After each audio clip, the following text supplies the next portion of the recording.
Hey everyone, it's Colin here. We're going to get into our noted advocate video for this presentation, and we're just going to hop right into it.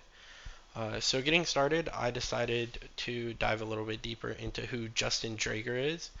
He's the current CEO and president of the National Association of Student Financial Aid Administrators, and he's held that position as CEO since 2010. Justin has had a wide career working in financial aid offices, but also as a regulatory analyst and a policy analyst and a spokesperson.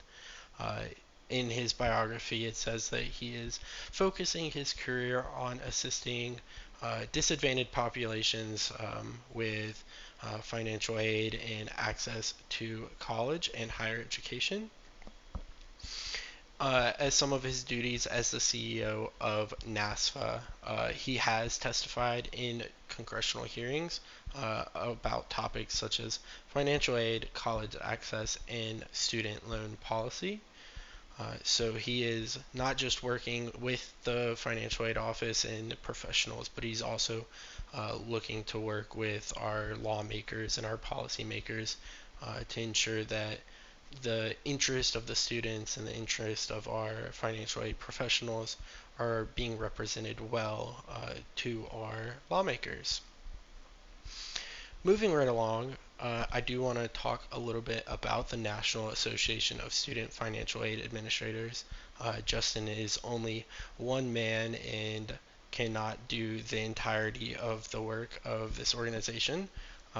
So NASFA, or the National Association of Student Financial Aid Administrators, is the only national nonprofit organization focused on federal student aid programs.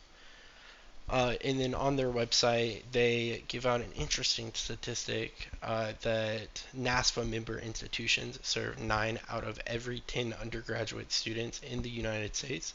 I would be interested to see uh, that distribution across the country of the various institutions that are members of NASFA.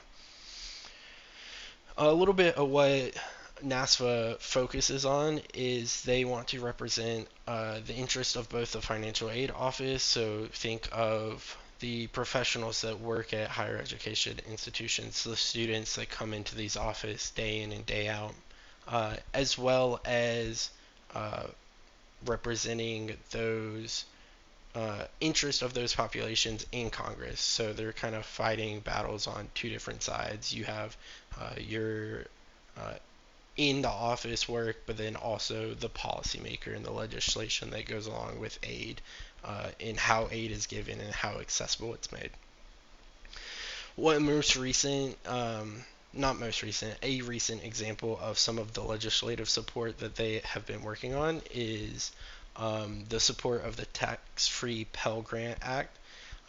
And I read through this, and it was a lot of um, policy jargon and whatnot, but the gist of it is that the bill is to better coordinate Pell Grants with the American Opportunity Tax Credit. And so that tax credit has to do with the 1098-T that every student gets and they fill out. And based on the eligibility, uh, they are able to receive a certain amount of money back in tax credits.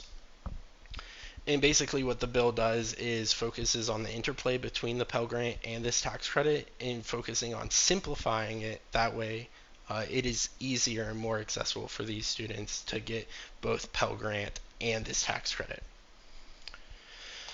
So moving right along, I did want to go a little bit into some of the resources they have offering on their website.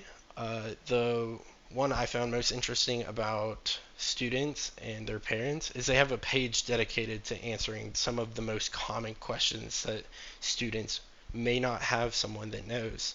Um, an example of some of these is who gives your aid? Where does that aid come from? Does it come from the state? Does it come from the federal government? Eligibility, how do you become eligible for aid? And then there may be state specific differences in aid. For example, HOPE is only a Georgia specific aid package. As well as on the other side, they do have a suite of resources focused for professionals. And so when looking through these resources, I noticed that they had various handouts for financial aid professionals to distribute to students to kind of explain these things in a easier to understand fashion than trying to read all this policy and all of this aid uh, information.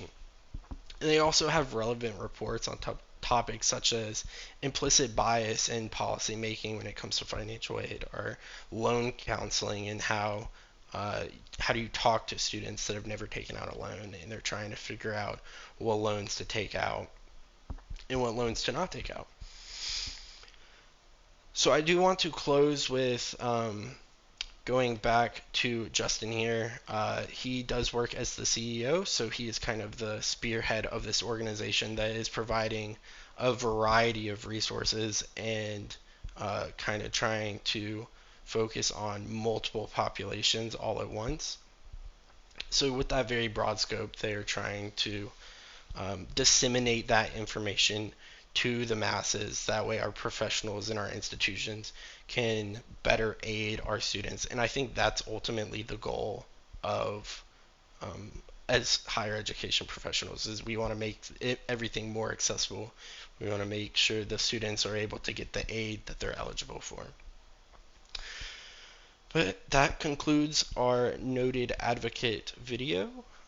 If you guys have any questions for me, feel free to send me a message, shoot me an email, and I'll be happy to kind of discuss with that.